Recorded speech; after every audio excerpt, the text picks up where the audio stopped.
Okay everyone, you asked for it, so here it is. We're starting today the series of videos filmed with myself, Hughes, and Shaun Blackwood. And the first question you're probably asking yourself, who is this Shaun Blackwood guy? Well, Shaun, you're probably 4 times now consecutive UK BFF qualifier. Probably 6 or 7 times you've competed now, full stop, is it? Yeah, I've been competing since about 2005, my first ever show.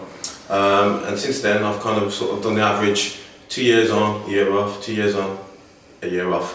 I think about 2008 I decided to keep going, as when I did get to the British I was still making improvements in my physique, and I just felt I wanted to carry that on rather than take a break and have a year off. So I've just continued to keep going until this point. Keep going. Okay, so how do I know Shaun? Well, me and Shaun met in about, I think it was year 2000, wasn't it, Shaun? Yeah. Through a work at that time. I was at university and we met at a club called Chi where Shaun was working, and we started training together down at Ironworks. As you can probably see, Shaun's rocking the t-shirt, and Ironworks is our sort of second home, isn't it, basically, Shaun? It's where we do most of our training. Yeah, I mean, Ironworks is where I remember the first time I ever stepped into the gym, and I trained in the fitness first and many other sort of low-key gyms and stuff like that. But I remember the first time I went to Ironworks, and someone who would say properly trained, because I never used to train legs, put me through a leg workout. And after about the second set, I stood up and I was sick.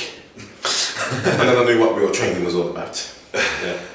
And going on that, like I said, Ironworks to me, again, like I said, ever since from day one, I've walked in there and I think it's the most fantastic gym and I love it. But again, that's not knocking over gyms, because I've been to other gyms. There's other gyms out there that are good and just as good. That Temple Gym, Ultimate Fitness, Emporium Gym, they're all fine gyms and I use them all. And you know, just for me, it's where I spend a lot of time, and it means a hell of a lot to me, where I represent my gym in doing the shows. One thing I like about you, Shaun, if we're being honest with viewers as well, is you are sort of like the anti-excuse for a bodybuilder. You know, bodybuilding is it's a sport that requires a lot of dedication. Now, I don't think you'd be embarrassed for me to tell the guys out there, but this guy's got 3 jobs. Yes, 3 jobs, and he managed to get his training, you get your sleep in, and you're pretty much dedicated to the sport 24/7, aren't you, Shaun? Yeah, one thing obviously, you know, everybody always says, you know, you can't do many things. On top of that, obviously, I do a bit of martial arts as well. You do a lot of things, don't you? Now, I'm just a person in my lifestyle, I like to be kept busy. We've all got commitments and circumstances and bills and all that kind of pay before, like anybody else. So my circumstances, but I want to try to let it affect me on the goals I like to do or trying to achieve. Now, I'm a competitive bodybuilder, but on top of being a competitive bodybuilder, a lot of people say you can't do other things. Now, my work life is my work life, and obviously my playtime is the gym time. Like you most get people, you like to go out, socialise, you know, do all the things, but I like to do that in moderation and smaller rather than larger. Now, what complements that again is I like to stay focused on what I want to do and try to achieve. Now, doing that is the best way for me to sort of focus what I want to do. I have a kind of like a saying. So one of my sayings is a strong mind equals a strong body. Now, I regard that to my whole life. It's not just my training principle, it's the way I live life. So I just do the best I can with the tools I got, and I just do, you know, everything I can. Would you say though, Shaun, I mean, you've competed now for 4 years running consecutively, and you've come very, very high at the UK BFF. But if you didn't have the 3 jobs, do you think that your performance could have been better? Or do you feel that, you know, it's kind of held you back a little bit by not having sponsorship and sort of having to, you know, spend so much of your own money on so many supplements and gym memberships and basically just juggling, you know, personal training costs and, you know, the whole bodybuilding cost thing? Yeah, I mean, as I said, bodybuilding to me is a journey, not a destination. So I'm trying to achieve something, and when I get there, I try and go for something else. So it's a constant sort of battle. We keep going on that road, and there's obstacles. Like I said, my life is my life, and I try my best. But I do believe these certain elements, working all the time, does sort of take away from probably being that little bit better. So it's still quite good for myself to say I'm trying my hardest, I'm doing my best, and still can get somewhere. Again, maybe in the future, because at this time, I'm currently sponsored by Ironworks, and that only came into effect since sort of last year before I started dieting and stuff like that. So I'm proud and honoured to be sort of sponsored by them. So going forward, there's a little bit of help there now, but still my lifestyle and my circumstances allow me to just have to keep doing what I'm doing. I would like to think in the future, if I've got other sponsorship deals and other things going forward, that I might allow me to sort of back away from other things to give me maybe a little bit more rest, going to bed a little bit earlier, getting a bit more gym time, splitting my training times or body parts and stuff like that. It might be just give me a little bit more to structure to get that little bit more ahead. But I'm still happy being a top 6 competitor in the British, but again, I'm going to do my best to keep striving to get forward and move on. How would you say money is the main source of like bodybuilding success? Is it high priority money, or does mostly come down to genetics, or can someone with a lot of money but very moderate genetics then become a professional like yourself, kind of thing? Well, that's like saying to me, if I won the lottery and I had all the money in the world, does it make me any better? It's a combination of everything else, and the first and foremost is brutal hard work and training. Do you know what I mean? So, you can't buy a physique. So, the best thing to do is do your best. And again, it's about balance, and, you're training, you're sleeping, you're eating, you're resting, it all comes together. But, having more money ain't necessarily going to be the be-all, the end-all. I mean, it helps to buy supplements and do things you need, but, having more products or having more money doesn't essentially mean you're going to be any better of a bodybuilder. I'm sure there's richer people out there more than me. Does that mean they do any better or any less? No, exactly. I suppose it depends on genetics and hard work in the gym, doesn't it, as well? One thing, every year that you compete, I kind of see something different being brought to the stage. So your posing routine, I mean, you've won, best poser now 4 years straight, the UK BFF in terms of the qualifiers. Yeah. And every time I see you on stage, you kind of brought something new to your routine. You don't take the same routine and take it out of the box every year, and you always bring something a little bit different. How do you come about these new routines? Essentially, I just try and think about thinking outside the box. And it might get silly, really. I mean, one of my posing routines I did at the British, I think it was 2010. I actually, some weeks before, watched Universal Soldier, and I just like the idea of being commanded. Universal Soldier, step forward, that kind of thing. So I just thought I'm going to incorporate in my routine, because as a routine, it's a routine per se. I'm not necessarily being judged, but what separates me is having that unique time of a minute just to sort of showcase my personality and sort of bring something a bit different and unique, because as far as I'm concerned, I'm the same as any other man on stage wearing posing pants. So I just try and think if I can bring myself with that little bit of uniqueness and try and do my best to sort of entertain and bring something a bit different. That makes me feel a little bit more special in what I do, which doesn't take the fact of when you're being judged in your class, win, lose or draw, it doesn't matter. I've done the hard work, and that's my little minute to show what I got. That sounds great. Also, on top of the hours you spend in the bodybuilding gym and the hours you spend posing routines, you do a lot of martial arts as well, Shaun. We've all seen the video on my page with the nunchucks, and I've viewed it on your page as well. It gets quite a lot of likes. How long have you been doing this sort of martial arts for now? The martial arts actually started, I did a brief stint after school in the army. After I did that, I decided to go to college. But prior to that, I did a bit of martial arts because I was quite a skinny little boy. I used to get picked on, and a lot of people put me down. So I wanted to do something that probably essentially built my confidence more than anything else. So I decided to get into martial arts because I'm a big Bruce Lee fan. I've watched all the films and everything else. So I decided to do something that's called Wing Chun, which is actually Kung Fu. And I had the sort of the basis on there, so that's where I started my foundation of doing that now. And now that I've been to college and I've got into bodybuilding, which I started at sort of 21, which I've been doing for 10 years, I wanted to get back into that. So about 6 years ago, I decided to do something else, which was called Muay Thai, which is sort of like a Thai boxing martial arts where you use all your limbs, your elbows, your hands, your knees and your feet and stuff like that. But again, doing that is just another side of incorporating a fitness part into the bodybuilding. So I'm not trying to be a bodybuilder and a Muay Thai fighter. I just incorporate the fitness side of things into the bodybuilding, because I don't think you can do both. I can't be a Muay Thai fighter and try and be a bodybuilder. It's just not going to work. But I like to do other sports. I mean, I even like ping pong and badminton and tennis and stuff like that. But a lot of people, especially in the bodybuilding world, they say you can't do other sports and you can't do that. But why not? It's the same as your routine. I was like, why not? So I like to think outside the box, and I do things that people wouldn't normally do, and I have a go and I have a try. It could go wrong, it could go right, but I try my best, and that's what I believe works for me. What you touched upon then was a lot of athletic activities. Now, what do you say to these people that say, okay, yeah, he's too big, he's muscle bound, he can't perform these sports, he can't do this kind of thing? What's your attitude towards those kind of people? To be honest with you, everyone's body type's different and they have different limitations on, say, flexibility. Now, like I say, you know, two things can't occupy the same space. So if you do build a bit of a muscle, you just got to try and, you know, make it more flexible. Essentially, a slimmer guy is going to be able to be a bit better than a, you know, sort of in the fighting world anyway, a bit better than a sort of muscular guy. But what's the difference between Tyson and somebody else who's a bit skinnier? Doesn't matter. And someone like Tyson was 16 and a half stone, something like that, and he could still move and he was still as fast. Yeah. So, you know, I'm a big believer basically that if you want to do it, you'll try and do it and don't make excuses. Just try your best and work with what you've got, and that's all you can do. So at the moment now, I mean, you're probably around about 110 kilos off season, aren't you, Shaun? And you compete in the under 90 kilo class. Yeah.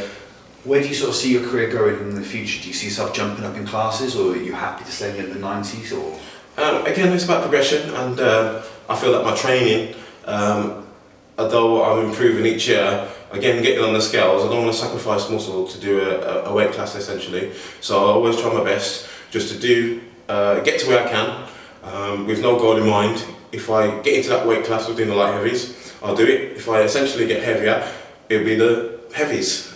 So again, over the next few years, I do plan to put a bit more muscle on, but again, I'm trying to keep balanced, keep the shape, keep the lines, and not go to OTT. With going too far to try and be big and sacrifice. Doing my last competition, I did feel I put on 7-8 pounds of muscle, but my condition was slightly off. So again, it's trying to get that sort of balance and happy medium to try and keep it together. So. Okay, so Shaun, currently you're approximately about 110 kilos off-season weight, we'd say, and for the last 4 years you've competed in the under 90 kilo class at the UK BFF. Now, obviously, there's a couple of classes above you in terms of weight that you could enter into. Have you got any ambitions for actually moving up in the weight classes, or are you happy where you are at the moment? Again, it's always about progression, but at the moment I've always fit into sort of that class. Essentially, I do want to progress and go into the next class, but again, it's about the whole combination of the training over the next year or 2 years, whether I have a break or not, in trying to put that little bit more muscle, again, everywhere, not trying to lose the shape, lose the lines. When I diet down, I make the decision then, because I'm not going to sacrifice muscle to make a class, and if I am heavier and fit into that next class, that's what I'm going to do. I think it's probably beneficial for the viewers out there that are not from England, just for me to sort of say the UK BFF is essentially a federation in the UK for bodybuilding, and it's sort of only on par to NABBA, isn't it? So there's NABBA and there's the UK BFF. The main differences I could probably tell you is if you go through the UK BFF, you've got a chance of getting a pro card, and the UK BFF have weighted categories as opposed to NABBA that have sort of height-based categories. So with that being said, the UK BFF this year, without mentioning any names, it was quite a competitive line, wasn't it, Shaun, compared to recent years? Yeah, it's definitely one of the toughest, and I've noticed over the years there's more and more competitors coming in. Again, the federation have added another class or classes to the federation, which is again is bringing more people, which I'm definitely more for, and it's bringing more people to come and watch and encouraging more people to actually get in the fitness industry and do something and get on stage and just take that training to that little bit higher of a level, you know, by getting on stage and doing something which, you know, I'm quite proud of anybody who actually tries the hardest to get on there, get in shape, do a diet and get on stage. Again, with the UK BFF Federation, I've always stuck with them, so there's different associations that people like to sort of use, but with the UK BFF, I've been with them since day one, so I'm just continuing with that federation to try and progress as far as I can.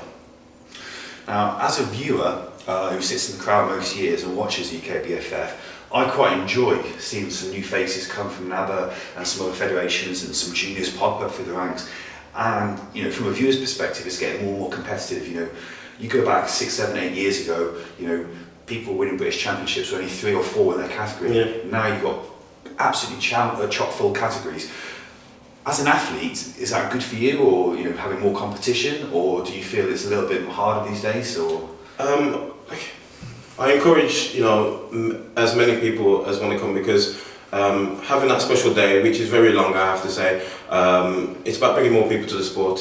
For example, I had the British finals, and this year we had over 30 competitors, and I think last year maybe we had 15. So we're definitely getting more people, and it was a very, very tough lineup. I still managed to come into the top 6, which I'm very, very happy about. But essentially, I came third the year before, so I've slightly gone down the ranks in essence. So it just means I've got to get that a little bit harder to try and get everything that much better as a package to come that little bit forward.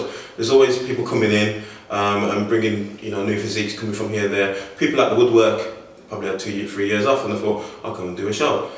Doesn't matter. Like I said, I'm more for bringing in more people. It does make it a bit of a long day, but it's the same for me as the same as the next competitor. It's a long day for both of us, and we're here to do the same thing, or try and do the best we can on the day. I've noticed every year, now I'll point out at this point, me and Shaun actually share the same coach, Terry Fisher, the same trainer. Now, I've noticed every year you've brought in a better package to the UK BFF, and I think that's without dispute. Every year you've come in a larger, more muscular person. Now, UK, you stepped back a little bit this year, but what would you say, in terms of the competition, how that's affected you? In terms of the competition, like I said, I just think you do your best, and on the day of the British, I didn't feel that I was probably at my best to what I know I am being. So with that in mind, I know that probably cost me a few places. So I'm still happy to come in the top 6, but again, off-season to on-season training, I try and do the same thing. So the training is no different in the on-season, off-season, only the diet changes just that little bit much. But it's pure basic training. I try and stay with the foundations, the fundamentals of keeping it pure basic training. With my training in regards to back, chest exercise, nothing's no different apart from intensity and trying different things together as a partnership that's going to work for me as an individual to push me that little bit further, to make the gains, essentially to be better for the show. So essentially, really, that last minute condition, you're almost pinpointing your conditioning to a certain hour period that you're going to be stepping on stage. So how much difference does that make then, those 2 or 3 days out in terms of competition? And you could be at your peak the day before the show, I suppose, and then on the show day you can come in a little bit more soft or smooth, and that can seriously affect your placings, can't it? Yes, and like I said, it's the same for everybody. When you do get to the last week, that's the importance, because you're going to do your water decrease or increases and stuff like that, carving up. Some people might respond to having 2-day carb up, so they carb up a couple of days before, 3 days before. They might be doing carbohydrations where they do higher level carbohydrate days, so high carb, low carb days, in fluctuation. Sugars, another point. So there's so many different factors, I'm trying to say, that affects that sort of last week, especially when you're depleted, your body and your fat levels are sort of a little bit down. So it's hard to try and keep on par. I tend to find that with my body, I tend to respond that in the morning I'm dry and I'm at my best. Throughout the day, when it's been on my feet, even when I put my feet up, it tends to take that little bit of time where I start to slightly smooth over. Yeah. So it's hard to hold that condition. Yeah. To try and get the feeling of just waking up. So for me, you want to jump on that stage straight away in the morning, don't you? Yeah, and some people obviously, they probably just stay dry all the time, and they're just looking, like I said, that's just difference in body types. So I've got to do what works for me. I'll try and do it at the best. And sometimes it works out and sometimes it doesn't. So like I said, doing it this many times, I can't always get it right, but I try my best, to try and get it right at the time on the day. Sometimes you'll see people that have a cheat meal after the show, and then you go to the gym, they look even better than they did the day before. Yeah. Or they could look better the day before. It's just hard to get the timing and the balance right. But at the same time, as I say, it's the same for everybody. It's just I've got to try and get it right all together as one on the day at that time. With so many variables that you just discussed there in terms of how you could go and approach your contest prep, how much of it comes down to the actual coach who's contest prepping you, and how much does it come down to experience? It's a bit of both, to be honest with you. With the coaching side of things, again, I'm not saying I'm looking for someone to blame, but at the end of the day, I'm training to the best of my ability, and I come in on the day and I just get pushed through my workout. My body's going to respond the way it's going to respond. So we just try our best during the course of the training, off season to on season, to sort of mould my body into the best way, I believe is the best for me. And complementing that, again, the training, the diet, the nutrition, everything else is going to be the sort of big important factor. Because I remember last year I had a trainer and I had someone doing my prep with regards to sort of the food and the training and everything else like that. So two different people. I mean, some people might think, well, you know, you're not using one as all, but I do what works for me, and I believe that the training side was right and the diet side was right. So I've still progressively got better, and I think what happened for me last year was doing a longer diet might have hindered me just that little bit more, because I felt that last year before I was rushing. So last year I felt that I was rushing to get on stage and did a shorter diet. This time I allowed myself a bit more time. Again, there's different variables, and I believe the last few weeks were a bit crucial in sort of my body changing its ways to getting ready for the stage on the day. And you can't always get it right, but I can always strive to get it right. Okay, so you just touched upon then about getting the timing right for the actual UKBFF finals, and for the last 4 years you've consecutively placed in the actual finals of the UKBFF. So just to clarify for the viewers at home, the way the UKBFF works is you go for a qualifying show sometime earlier in the year, don't you? And then you go to the finals if you get into the top, is it 2 or 3 in your category, Shaun? It tends to be guaranteed place in the first person, but you know, if it's quite close, they might send the second and the third. Right, okay. So there's obviously a lot of different shows throughout the year in a lot of different locations. Now, your favourite in Birmingham, and you've been in Birmingham your whole life, pretty much, and you've always competed at Birmingham. In terms of a show, it's very, very close to the UKBFF finals, isn't it, every year. How do you think that affects your actual standard physique you bring to the actual final? You know, is it hard getting the timing right for the Birmingham, and then if only a few weeks later having the final, or essentially over the years I found that again, with my lifestyle commitments, I find it easier just to do one whole continuous diet. So it could be 3 months like I did last year, 3 months last year, and this year I've kind of done sort of near enough 5 months, and I believe that having the qualifier close to the Brits, I've only got to make a small improvement. So I'll try and bring 70% of myself to essentially try and qualify, if I'm lucky enough to qualify, and then make it to the Brits, and then that couple of weeks or 3 weeks or 4 weeks gives me that little bit more time to do a little bit, bring a bit more and a bit better. I don't really prefer for myself to prepare myself way early in advance, because I think I'm going to be doing 2 diets. With my lifestyle commitments, I don't think it's going to be feasible. Essentially, if I qualified, it's like I'm going to almost bring my weight back to sort of where it was and then diet down again. Right. And I don't always feel in the off season to bring myself to make better gains. I'd rather give myself the period of, let's say, bulking for the duration there and make the best gains I can and just do one continuous diet.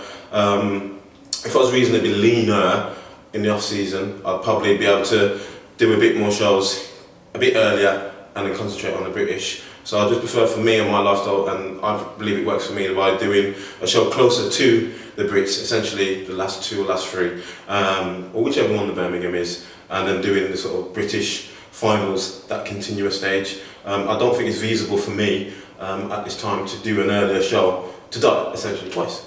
Yeah, I suppose for someone who's experienced yourself, you've always won the best poser, and you're sort of almost guaranteed, I mean, I dare say, touch wood, you're almost guaranteed a place at the British finals each year. But if you were sort of like a new competitor to the game, would you sort of still advocate that approach of going into the Birmingham qualifiers so late, or would you say it's probably beneficial for someone like that to enter an earlier competition to ensure that he has maybe 2, 3 or 4 attempts to actually qualify? Yes, definitely would say that. Now, again, on to person's circumstances or what they do, maybe for a job or living or whatever.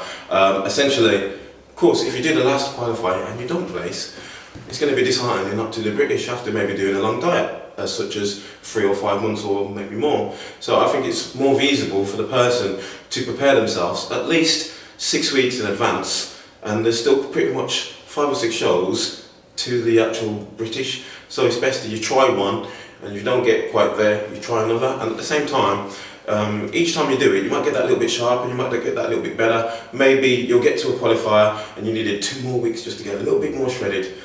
you got your 2 weeks and you go to the show and you qualify. So definitely someone who's a newbie, I'd always say to sort of start that a little bit earlier and definitely try and qualify earlier, and then if you don't, there's another and another and another, you know, to keep going until you get to the Brits. It takes a bit of pressure off as well, I suppose, Shaun, knowing that you've got that in the bag then, and you're guaranteed a place at the end of the year.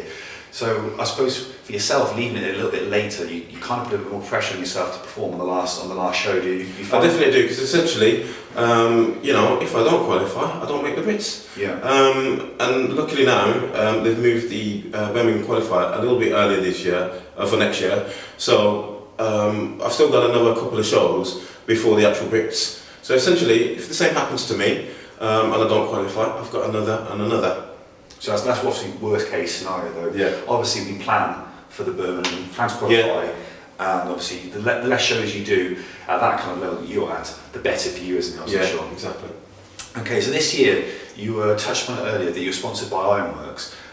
Is that just mostly with like free gym membership and supplements, or how's that working? I probably wouldn't want to go into detail too much, to be honest with you, but you know, nutrition side, again, you know, the cost of having your sort of supplements, i.e. your powders more than anything, your proteins, your BSAs, your L-glutamine, your creatine and your other stuff like that, it does cost quite a bit of money, and these are things I have every day. And also the Egg Nation eggs, I suppose, and the chicken breast. Exactly. So the Egg Nation, your chicken breast, the gold standard stuff as well. So again, all this combination, and you know, the gym look after me, you know, pretty much all the way. So I can't really argue about what I don't get or do get. But I'm so proud and honoured to be obviously, you know, Ironworks to sort of give me the up and go and actually give me some sponsorship. Because it's quite an expensive sport, this, we've got to be honest, I'm sure. And it's also quite a selfish sport, I dare say, in the respect that if you're a footballer and you're on the pitch, you might play one 90-minute game at the end of the week and maybe have 2 or 3 practice sessions, but then you pretty much that's it for the week. Bodybuilding is a 24/7, you know, round-the-clock sport, isn't it? You have to have perfect nutrition, you have to get your sleep in, you have to get your training in, and obviously on top of that you've got your 3 jobs. How do you manage to get it all in? You know, that's what I can't believe. I mean, you do your martial arts as well, you've got your 3 jobs, you know. Yeah, I try and take each day as it comes, but again, throughout the week, I try and prepare myself for what's coming.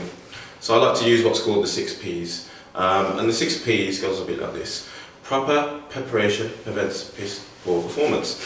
Now, using that in mind, it's not my symbol or my saying, but it's just something out there, but I believe adopted to my lifestyle that helps me to sort of utilise what I'm going to do. So Monday, it's Saturday, I know I'm going to go to work, I'm going to go to the gym or gym work, and I sort of plan my day. My meals will be cooked in advance. I tend to cook 2 days, so I'm cooking every other day for 2 days, and then maybe Sunday I have a rest day, you know, maybe like a cheat day or something like that, and then I still cook on that day for the next 2 days. So I'm trying to keep it in that sort of basis where I feel comfortable, knowing what I'm doing for the week. You know, schedules might change, things might happen, but I try and stick to somewhat of a routine, so I know what I'm doing, and I'm very good at sort of planning my time and doing what I need to do and getting it done. Okay, so if anyone's actually interested in sort of following your career in your bodybuilding, Shaun, what is the best way to sort of keep in contact with you and your progress and stuff? Is it for your Facebook page, I suppose? Yeah, Facebook. I'm not the best, you know, guru on the sort of social media stuff, but I definitely like to know Facebook. So yeah, that's one of the best ways to contact me.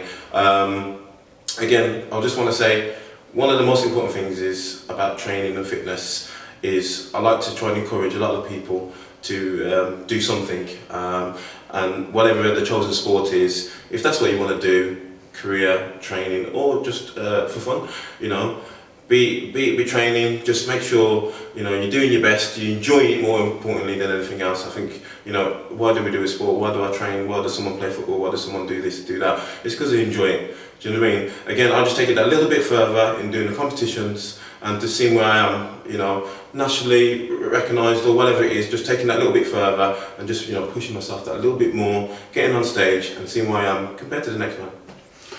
What would you say, if any sort of people out there now coming up through the ranks of bodybuilding, wanted to sort of become a bodybuilding competitor, what's the best sort of advice you could give that person? The best way to advise is just making sure you keep it simple, train the best way you can, and again, I have a certain training system and I like to say the training should be pure, basic, but but trying to keep it strict, safe and effective, and obviously doing your best to stay injury free. A lot of people go too much, too heavy, too soon. They're going to be in a rush. Don't be in a rush. Take your time, plan it well. And again, when I come to my workouts, and we had, Terry Fisher, when we do have our training sessions individually, we don't know what's coming, but we know what we want to achieve. I think having a strong mindset and a strong set of goals is actually important, not just for bodybuilding as well, but for other sports like the MMA, be it sprinting, be it athletics, whatever sport. I think that's something you can take away there and actually apply to whatever your choosing discipline is. Yeah, and like I say, a strong mind equals a strong body, but in regards to the fitness, I think there's got to be structure, routine, and most importantly, discipline. How do you go about sort of setting yourself goals? I mean, your chosen discipline, I suppose, is a little bit different to maybe a sprinter or someone who's doing other sports. But like, how do you go about setting yourself goals and making sure that they're actually realistic enough to hit? And what's your mindset? Again, simplifying it, making it realistic to get to that point. And then when I get to that point, I try and push myself that little bit further to get to the next point. So it's, again, like anything, it's making gradual improvements to try and get to where you want to be. As I said, in any chosen sport, you just got to do your best and try your best. And if you believe and achieve, you will get there.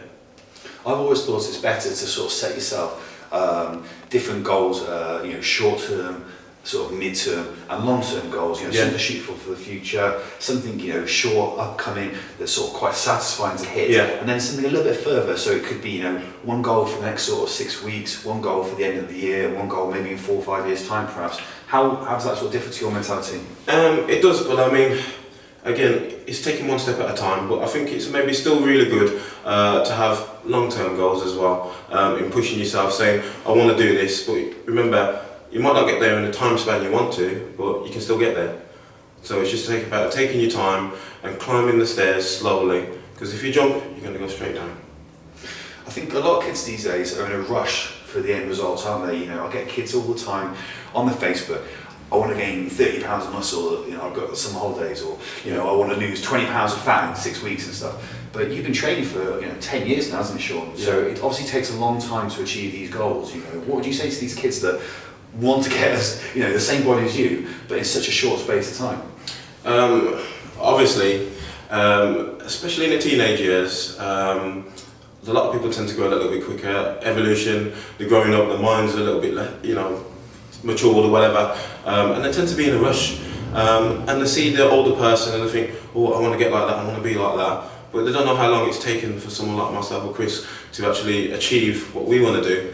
And it's not always about being the biggest or the baddest or moving the heaviest weight. Again, we're trying to essentially stimulate the muscle, and only that muscle that we're training, to essentially make us that little bit better. And people lose the emphasis that I like to sort of put on the generation behind us, to try and make sure they're not losing their way by talking to a lot of people and trying to push them, encourage them to do it the right way and not the wrong way. It seems that sort of muscle maturity sort of kicks in your later 20s and your early 30s, but at the same time, so does your outlook on training. I mean, I remember back in the day when I first started, I wanted to do 1 rep maximums every week, and you want to push the boundaries and you aim for weights and sets and reps and stuff.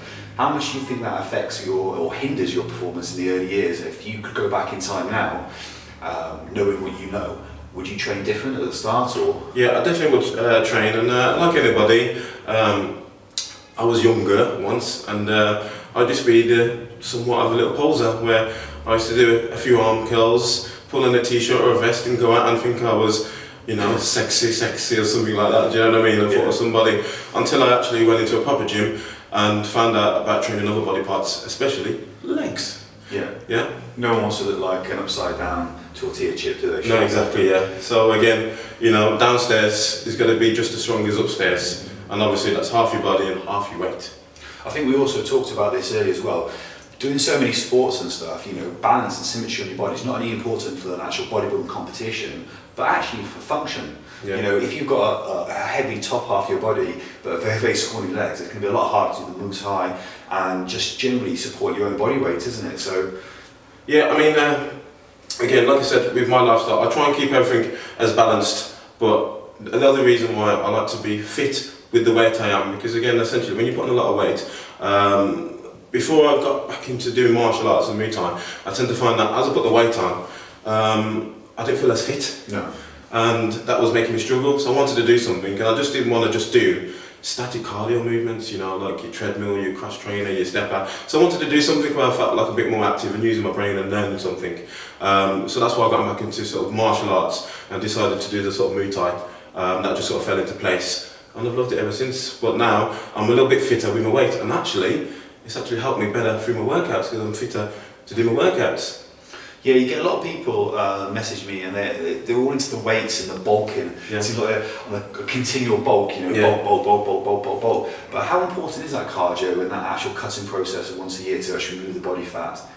To some people, it might think it's not as hard as you think, but it is essentially doing it when you're used to having what you're having, sort of calorie-wise or food-wise, and then all of a sudden you're going to make, you know, slight decreases. And then you're going to fight certain things, like for example, you're going to fight the hunger. And that's another thing where, you know, you've got to sort of be persistent, having a strong mind to think, okay, you've got set allocated meals, don't substitute sugar or having a chocolate bar or sweet. You know, I might have something like nuts or something of a good fat type to try and get my cravings away. But essentially, you know, you're hungry all the time, you're pushing yourself, burning more calories than you used to. Obviously, you're coming down in body fat and body weight, so you know you're getting a little bit where you're like even agitated, even in your life and circumstances and personal life. You feel a bit more ratty and a bit more like, oh, like I said, but it's hard to sort of push yourself, and that's why you've got to try and stay positive. You've got to try and keep happy and do what you got to do as normal, but try to keep as much as you can and stay in that sort of happy place, happy zone, or that kind of place where you're going to be better yourself, and try and stay from what you can from being negative.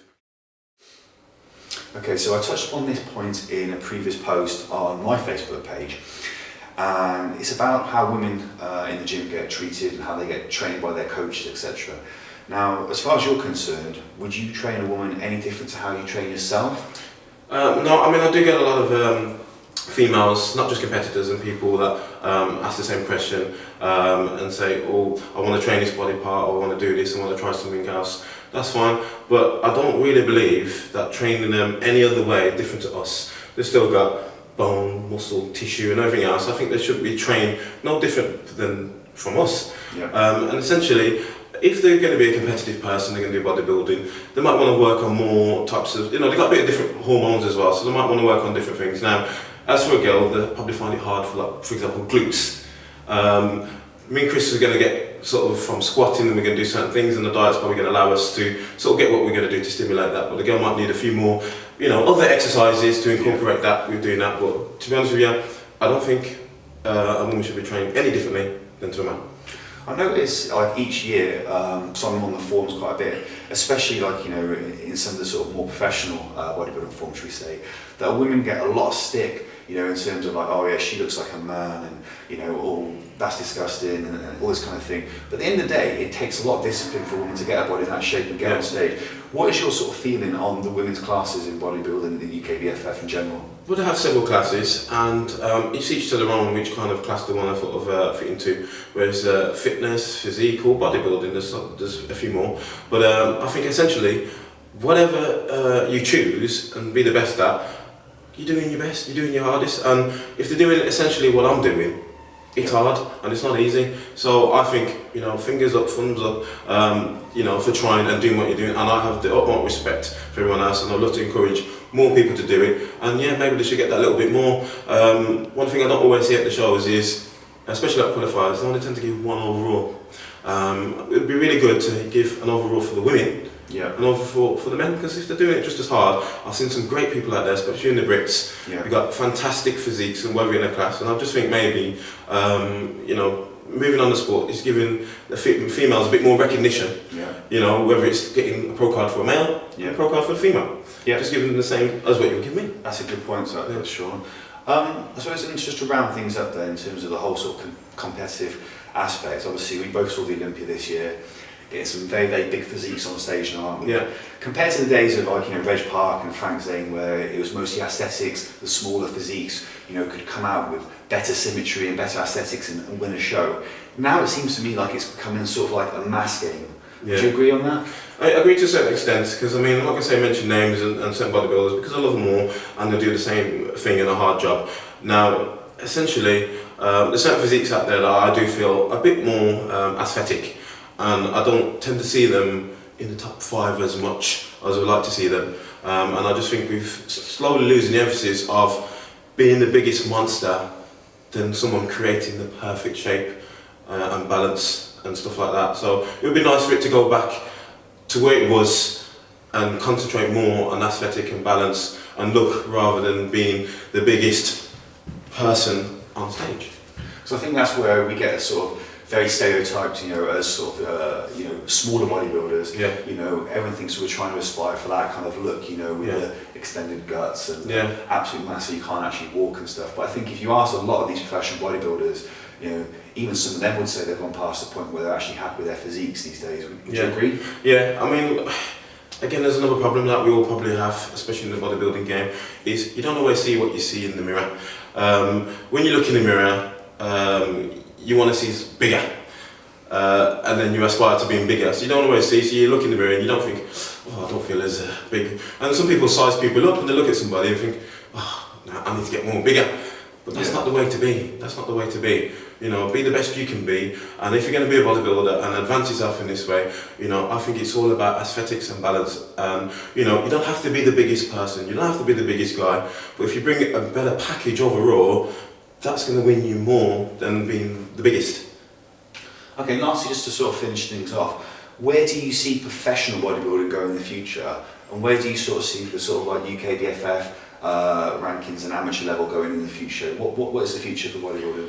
The future for bodybuilding, like I said, is a bit of a difficult one to answer, but I love it to get back to sort of classic lines, more aesthetic, and people not just like looking stupid, if you want to say, more than anything else, and bringing back the smaller people, the shorter people, the tighter waistlines of a Silvio or a Frank Zane, or exactly. That's going to be bringing that little bit more of a whole kind of package. And with reference to training, doing your best you can, but remember you're here to build your body, not break your body. So you want to do the best you can, and most important, like I think I always try and say, is keep training strict, safe, effective, and try your best to stay injury free. You're going to get little things happen throughout the course of bodybuilding or training, but you've got to do your best to either work around it. Some people get an injury and it's not everything.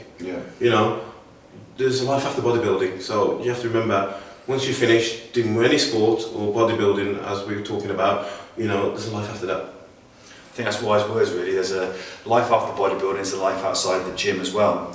I think that's wrapped up the interview quite nicely, Shaun. So I'd like to say thank you very much for your time. I think that's actually helped a lot of the viewers understand the sort of like sport of bodybuilding from somebody who's competed now many times and been a consecutive 4-time qualified UK BFF. So thank you very much, Shaun.